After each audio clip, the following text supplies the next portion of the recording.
So the Trustless Conference 2020 does a great job of explaining the validator operations, and most of it was factual, but I was just afraid that a lot of people would get the wrong idea of just jumping onto the validator operations right away without conducting proper due diligence. So I just wanted to throw this in there such that you're able to have sort of the full picture. So I need to, of course, introduce stakefish at first. This is the only presentation slide where I do this. So stakefish has been founded by Wang Shen, who has co-founded F2Pool before this. F2Pool is one of the biggest Bitcoin and Ethereum mining pools. Since he's contributed this mining pool concept into proof of work space, he wanted to do something similar to proof of stake space, which is why he created a validator, stakefish, the validator. Right now, we have validators across different networks, such as Cosmos, Tezos, Iris Network, Kusama, Loom Network, DOAN, the Open Application Network, Kava. We're also securing Chainlink, Algorand, and the list goes on when we go into the testnets. And right now, approximately, we are facilitating staking for $65 million worth of assets. So now to the good part. So I'm just going to get straight to it. It's, the Trustless 2020, I think, highlighted really the nice points of being a validator, about how attractive the opportunity is, about how exciting it could be. But I want to be I just want to start off with the conclusion right away that running a validator operation is not easy. And you need to do proper due diligence on the financial and the technical requirements enough before you really consider jumping into this. And I cannot highlight this enough. Please, you need to conduct full-on due diligence on this. Okay, so now let me start off with a few of the challenges. These are very high-level challenges. This is not the entirety of all challenges that exist on our validators, but I highlighted some 5 key ones. So first of all, it's about finding infrastructure and DevOps talent. Because you're running validator nodes, it means that you need to be you need to have one of the advanced knowledge of managing infrastructure and cloud infrastructure, not just in the blockchain space, but just overall. And obviously, the best of these people are all in AWS, Google Cloud, Microsoft Azure, doing wonders already in these big companies that are able to pay up 150 plus K US dollars in salary. And frankly, you're not going to be able to pay that by running a validator operation. So there's a real challenge on trying to acquire these key talents. Second challenge. So coordinating and monitoring upgrades and communications happen 24/7. Blockchain doesn't sleep, unfortunately. Blockchain does not sleep. It runs every day, no matter what, it doesn't matter holidays, it doesn't matter if it's 3 in the morning, it keeps running. So you need to have at least someone who's always aware of what's happening on the nodes. Either you have people globally, or you have enough scripts that alert you in the middle of the night telling you, hey, there's an emergency upgrade, you need to wake up and get onto this. This is not easy to do on your own. Like imagine what did you do 24/7, like other than eating, sleeping, or it's very hard to do this constantly all year round. And the time and commitment that goes into it, it's quite a challenge. Now third, now you need to spend a lot of time researching protocols and their design economics. Believe it or not, this takes a lot of time because you need to learn the software code. You need to go into their GitHub to look at whether there are any bugs. You need to also compare across protocols to understand the pros and cons between protocols. Then after researching the protocols, then you also understand what sort of infrastructure makes the most sense to deploy. And barring all the technical aspects aside, you also need to now consider the staking economics. You need to consider the token economics. These take a lot of time. At least per project, you're spending tens of hours per week just looking at this, just reading through documentations, and still yet they will always change too. And so trying to keep up with that is also a challenge. Fourth, if you're running a validator, you will have people, delegators, who stake to you. And some of these people might be savvy, some of these people might not be. Some of these people will just literally ask, hey, I have Tezos on my Binance account. How do I stake to you guys? trying to help these people out is a really time-consuming challenge, which we did not even foresee. It's similar to customer support, and this goes along with the second point in that all the delegators are not going to be in one region, unfortunately. They will be global, meaning it could be someone from Turkey. We've had people from Berlin. We've had people from Florida, like all around the world, just contacting us at different hours of the day, asking us for help. Answering and addressing each of these questions, inquiries, take a lot of time as well.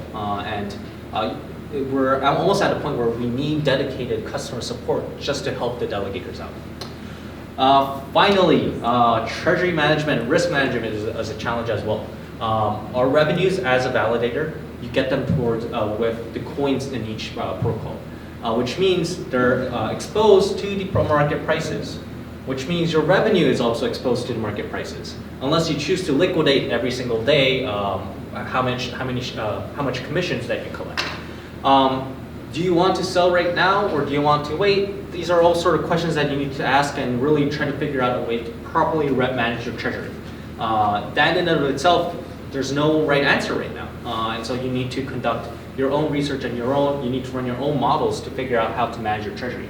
And the other part of this is the legal landscape is always changing for blockchain. And especially around staking, there are no clear legal guidelines.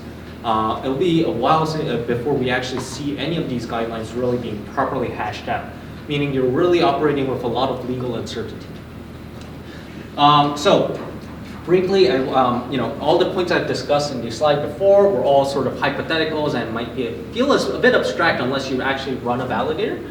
So I wanted to prove my point by just showing you the numbers. The numbers don't lie.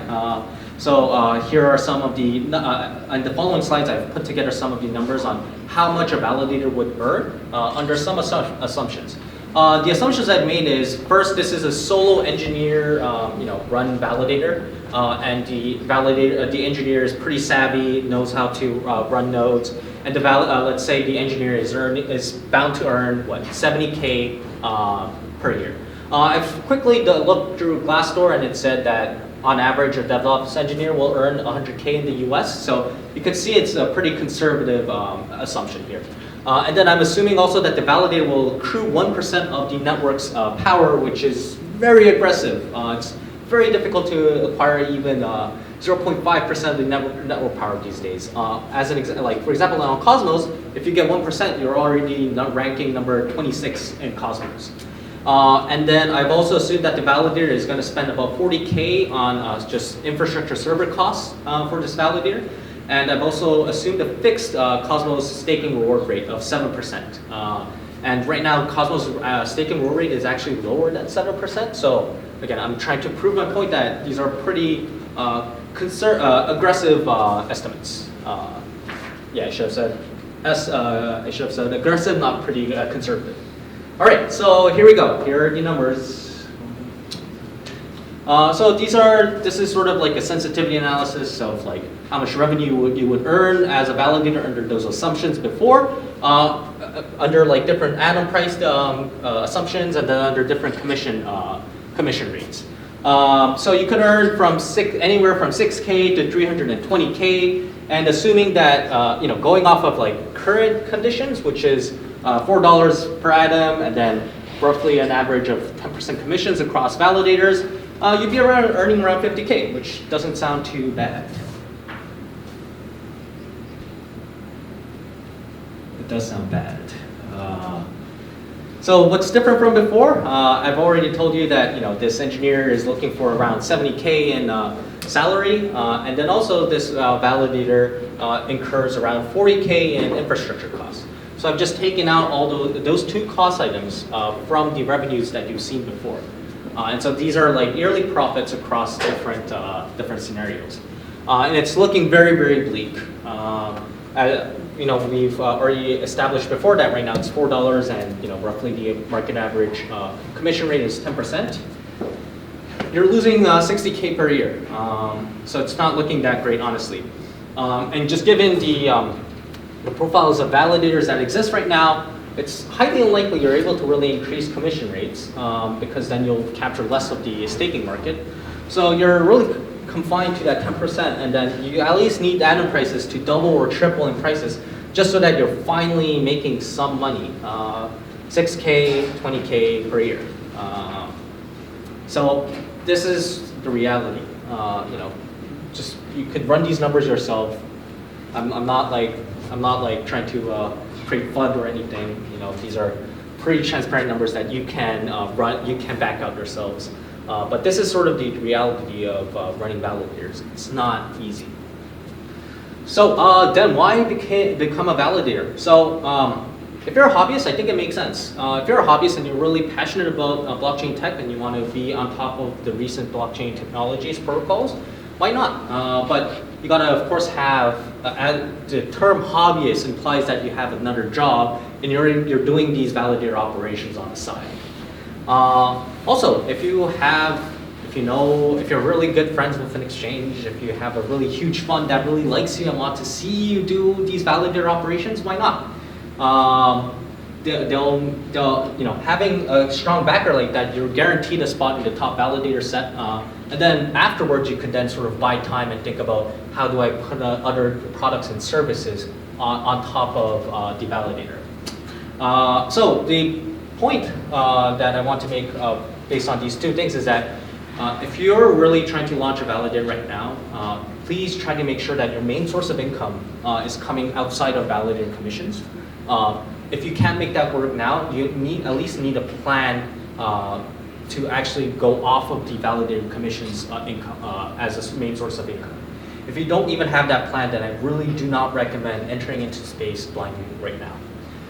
Well, that's anyway the end of my presentation. Hopefully it provides you with a balanced view of the goods and the bad of validator services. I think that's really, really important to make very independent decisions on whether or not you should be joining the validator space. It is exciting still nonetheless, but it's a very harsh environment. Comes on down. Thank you.